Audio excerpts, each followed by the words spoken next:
L'art africain? Dans le passé, tous ceux qui venaient d'Afrique étaient qualifiés d'exotiques ou de tribal.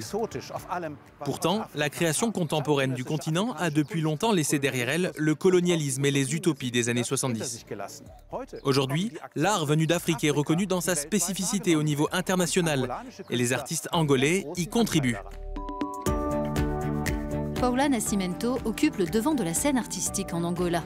Elle était commissaire du pavillon de son pays qui a remporté le Lion d'Or lors de la Biennale d'art de Venise 2013. Elle nous fait visiter l'une de ses galeries préférées dans la capitale, Luanda.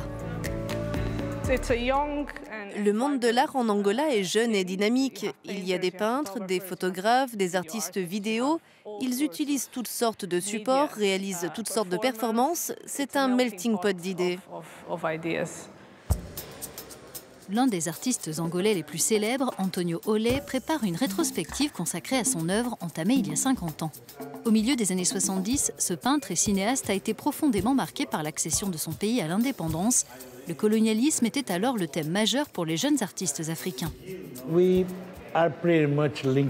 Nous étions extrêmement liés à cette idée d'oppression dans le passé, parce que le colonialisme, en quelque sorte, a provoqué une forme de rétention culturelle. Et il nous a fallu beaucoup de temps pour restaurer notre identité. Les artistes angolais n'oublient pas leur histoire, ils continuent de l'aborder tout en s'ouvrant au monde dans un contexte de mondialisation. Pendant longtemps, personne ne s'est intéressé à l'art africain. Mais cela a changé il y a quelques décennies. Depuis, nous occupons cet espace laissé vide, ce qui fait qu'aujourd'hui, nous sommes plus respectés qu'autrefois.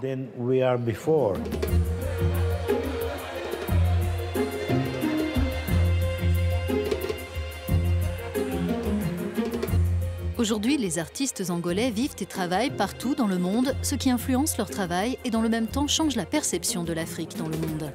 Mais le continent attire aussi des créateurs qui viennent se confronter à leurs lointaines origines.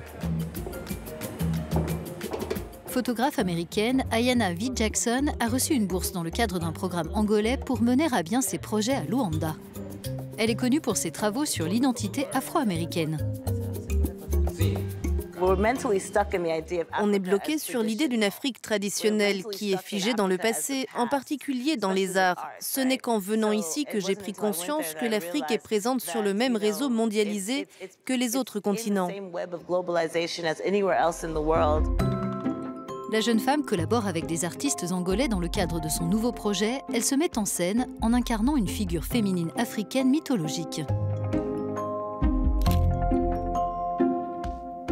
Pour la photographe qui a travaillé un peu partout en Afrique, Luanda fait partie des centres névralgiques de l'art sur le continent. Je voulais vraiment découvrir ce qui se passe ici et je me suis rendu compte que la scène artistique locale est très dynamique. Il y a beaucoup d'artistes ici et ils sont incroyables. Pour ces jeunes femmes, la création contemporaine angolaise et africaine joue peu à peu dans la même cour que celle des autres continents.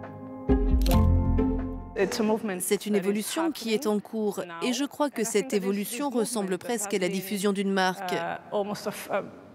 Le monde de l'art est international et nous en sommes une partie intégrante.